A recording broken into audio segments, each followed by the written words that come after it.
A few years ago, when I used to play video games, there was this one video game that I was really obsessed about. Minecraft Hypixel Bed Wars. I bet none of y'all could have beat me in my prime, right? After school or in the evenings, or maybe even first thing in the morning, I'd hop on with my cousin and my friends to play Minecraft Bed Wars. Now, that shit was the shit, dude. It was so fun. But I'd spend all my time grinding to get a higher level, to get more kills, and to get more beds broken. I probably have like hundreds, if not thousands of hours on that game, right? And the feeling of leveling up is so addictive. So I easily became hooked onto Minecraft Bed Wars.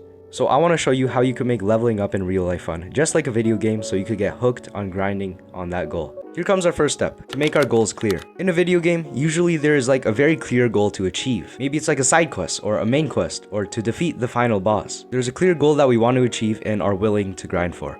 Now, this applies to real life too. Maybe you want to start making money online, or get stronger in the gym.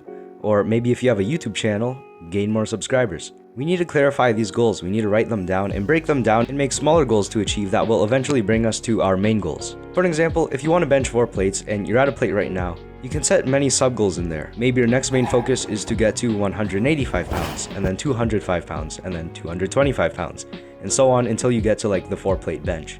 Or in Minecraft terms, if you want to defeat the Ender Dragon, first you have to collect wood, then get diamonds, then go to the end. So write down what goals you want to achieve and break it down into mini sub-goals. And obviously these sub-goals will bring you closer to that main goal. This is probably the most important step in the video, but that is to make progress trackable. In a video game, most of the time you'll have a progress bar like stamina, strength, charisma, speed, whatever, right? When we see clear evidence that we're moving towards a goal, it makes us feel more accomplished and builds up more momentum. I feel like this is what makes video games so addictive. The fact that we see a clear progress bar which gives us a reason to grind for. In video games, it's so clear seeing yourself getting closer and closer to leveling up. Now, the same principle can be used outside of video games too.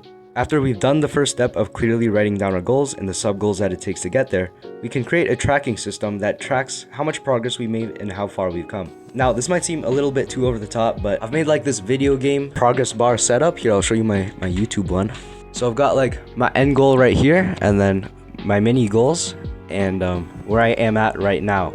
Now, maybe you could help me achieve this goal by subscribing. Just having a way of being able to track your progress is extremely helpful, I find. Progress is very addictive, which is why it is important to make progress in our goals very clearly trackable. When I used to play video games, every day after school, I would sprint to my computer to play Minecraft Hypixel Bed Wars, right? Because at the time, this was the funnest thing that I was doing. Nothing could beat it. Not my homework, obviously. Nothing was as fun as playing Minecraft Bed Wars with my friends and grinding for that goal of 160 star level. So here comes the final step, to cut out all distractions and bad habits leading you away from that goal you have. What I've found is that when we have something more stimulating to do than the work we have at hand, it's going to be distracting from our goals. It's easier to get distracted when there's something more fun to do. For an example, you've probably heard this advice before, but don't keep your phone within hand's reach while you're working, especially if it's not on silent. The reason for this advice is because if you want to focus on something, such as your work, your phone being within hand's reach, you'll probably often find yourself checking your phone, checking social media, or checking your notifications, which takes you out of your flow state, causing you to do less work. So it's best to eliminate that distraction, so we're able to focus on and find the fun in grinding to achieve those goals. Alright, so if I were to very briefly summarize this video, number 1, set clear goals and mini goals that lead up to that goal. Number 2, find a way to make your progress trackable. And number 3, get rid of the distractions keeping us away from our goals. Anyways, that's about it. I'll see you, bro.